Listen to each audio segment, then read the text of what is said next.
Tracy and Stella's burgeoning friendship between these two strong women is a refreshing sight. Tracy has long needed a companion, and Stella fits the bill perfectly. Their scenes together are a joy to watch, showcasing the talent of two outstanding actresses. Tracy has become my favorite character over the years. Since 1976, I've been tuning in, initially joining friends after school and later bonding over the show with my grandmother during our weekly visits. While Tracy wasn't always my top pick, her recent return has transformed her into a silver-haired beauty who exudes all her former qualities, now magnified with a touch of kindness. Stella used to annoy me, not due to the actress but how her character was written. However, seeing her bond with Tracy has turned me into a fan. Both women needed a friend of their own age with similar traits, and their evolving conversations are a highlight for me. It's a refreshing change to see two adult women on screen without the focus being on their relationships with men. Their friendship is undoubtedly the standout development of the year for the show. I hope they continue to explore its potential, offering meaningful dialogue and perhaps some lighthearted adventures. They complement each other's strengths and provide a balance amidst the show's other dramatic arcs. It's evident they both relish these scenes and appreciate each other's enduring careers as dedicated actresses who consistently deliver. Hello everyone, welcome back to my channel once again, Messy Syrup. It's me, Abby, here. I hope everyone is having a wonderful day. Keep watching, so let's dive into today's video. On the other hand, I've always had a keen eye for authenticity when it comes to violin performances on screen, having grown up playing the instrument myself. It's something that stands out to me even if it may go unnoticed by many viewers. When I saw Gio playing the violin in the show, I immediately recognized the difference his technique, and the music felt genuine, not just a background track. After looking him up, I discovered Giovanni Mazza is a real-life violinist who writes his own music. It's rare to find such authenticity in TV shows, and I commend both Gio for his skill and whoever cast him for their choice. As soon as I learned about Gio's background with the violin, I searched for videos of his performances. Being a music enthusiast and having friends who are professional violinists, I was eager to see his work. I was genuinely impressed by Gio's talent and quickly became a fan. I hope he continues on the show for a while longer so I can enjoy seeing a violinist showcase their talents on screen. However, GA's recent trend of breaking up couples in 2024 feels like unnecessary cleans. Some of these pairings seemed ill-matched from the start, often complicated by intertwined family connections or ex-relationships. It all just felt awkward. Take Sam and Dante, for instance, both sharing siblings Christina and Leo is quite the familial twist. Add Sam's history with Sonny into the mix, and it becomes even more complicated. They might just be better off as friends. I don't mean to offend anyone, but these are my honest observations. Personally, I've enjoyed Sam and Dante together, and I didn't mind Liz with Finn or Nina with Sonny. I'm hoping GA will focus on creating more exciting and believable couples going forward, rather than randomly pairing characters together. Sonny and Nina had potential as a couple until their storyline took a turn with Nina reporting Carly to the SEC. That revelation seemed to cool their relationship, despite being one of Sonny's more promising connections in recent years. Additionally, let's talk about which couples are heating up and which ones are fizzling out. Starting with Willow and Michael, definitely not. They're as vanilla as it gets. Where's the passion? Finn and Liz fall into the same category, no sparks, just a pairing. Drew and Nina hot, but the hate-sex routine is getting old. There's undeniable chemistry. Let's see them evolve into a power couple. Chase and Brooklyn are warming up. They clearly love each other, but Finn's shadow looms large. They could become the new power couple. Molly and TJ not so much. Their professional lives overshadow their love life. It might be time for a change. Christina and Blaze currently not hot. they have issues that keep them from becoming a loving couple. Portia and Curtis also not hot right now.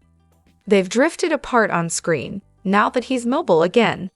Joss and Dex definitely hot, but their young adult hormones dominate. Share the love.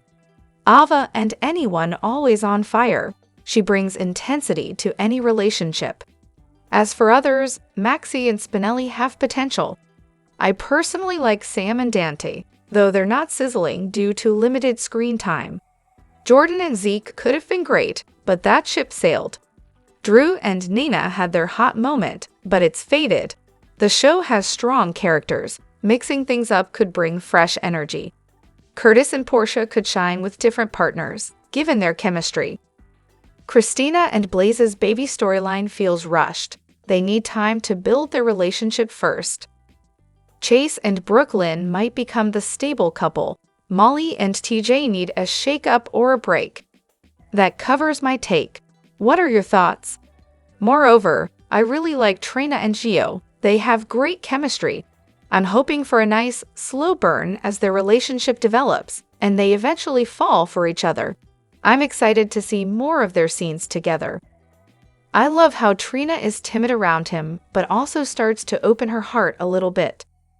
On the other hand, this is purely speculative on my part, with no spoilers. Laura continues to push for a re-evaluation of Heather's case. Heather hires a skilled lawyer and is deemed not guilty of the Hook murders due to insanity. Upon her release on parole, Heather's freedom forces Laura to step down as mayor. Laura and Kevin decide to divorce. Esma returns and attempts to take Ace away from Laura. Spencer also returns, hoping to win back Trina, who finds herself torn between him and Gio. Meanwhile, Spencer pursues custody of Ace and develops feelings for Esma. Esma eventually reconnects with Heather. Initially conflicted about her mother, Esma ultimately decides to trust and support her. Esma shocks Spencer by revealing that Ace is not his biological son and urges him to leave them alone. Spencer recalls a forgotten encounter with Esma and insists on a DNA test.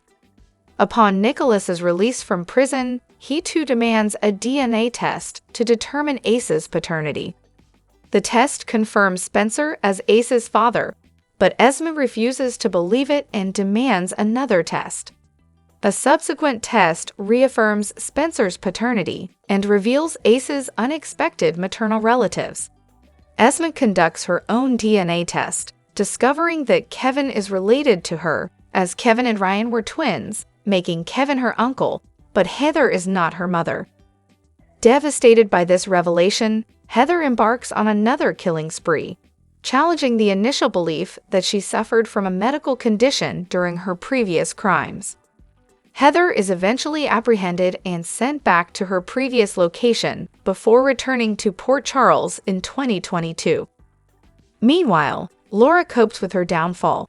Trina chooses to stay with Gio. Spencer and Nicholas attempt to mend their fractured relationship through counseling, and Esma seeks counseling to address her personal issues while searching for her biological mother. However, I believe both Finns struggle with alcoholism, and Gregory's battle with ALS, not Parkinson's, as I mistakenly mentioned earlier, should have included a PSA at the end of their respective shows. It could have encouraged viewers to seek help through a hotline like 1-800-HOTLINE. Just my opinion. Regarding your father, I wish him the best for his health. They have aired PSAs in the past for characters contemplating ending their lives, so it's possible they'll consider one for Finn's storyline. However, they might want to wait until he reaches a critical point in his struggle. Additionally, the surrogacy storyline has spiraled into absurdity, completely disconnected from reality with its dramatic twists. Initially, Molly's heartbreaking struggle with endometriosis led to the decision for a surrogate, which felt forced and unnecessary. Christina's eagerness to step in as the surrogate added a layer of drama and selfishness that overshadowed the storyline's credibility. Christina's questionable motives and disregard for the risks, despite warnings from Alexis, only intensified the implausibility. The fake baby bump Christina wears further undermines believability, making it seem like the writers aren't concerned with realism. Predictably, Christina decides to keep the baby instead of honoring her original commitment to Molly and TJ, adding to the chaotic narrative. TJ's frustrated and controlling behavior towards Molly exacerbates the turmoil, misplacing blame and adding to the storyline's messiness. Adoption, a realistic and fulfilling alternative, seems overlooked in favor of prolonging this convoluted surrogate plot. The storyline's direction suggests a potential for Christina to face consequences, perhaps losing the baby, which would be fitting karma for her reckless involvement. Moreover, the storyline's disregard for the basic requirements of surrogacy, such as prior childbirth experience, further underscores its detachment from reality. Professional surrogacy agencies typically mandate prior childbirth for surrogates, which makes the storyline's premise even more implausible. Overall, the surrogacy storyline in GH has lost touch with realism and narrative coherence, showcasing a decline under new leadership that's disappointing for longtime viewers. Moreover, Trina questioning Laura was completely justified. She had every right to seek answers from her, given the circumstances. Laura appreciated Trina's approach and was grateful that Trina came to her with her concerns and listened openly. In my opinion, Trina was too lenient on Laura. After everything that happened to Spencer, Laura owed Trina more support. Instead, Laura seemed more focused on Heather, who has a history of targeting Trina and others in Port Charles. This includes encouraging her daughter, who was involved in Spencer's death. It's frustrating that Mayor Collins is now backing Esmond and seemingly ignoring the community's concerns about Heather's past actions. Trina simply sought clarification from Laura, which was entirely reasonable given the situation. Drop your thoughts in the comment section below. Do you agree or disagree? Don't forget to like, subscribe, and hit the notification bell for more updates. Your opinions matter, and I will see you in the next video. Thank you.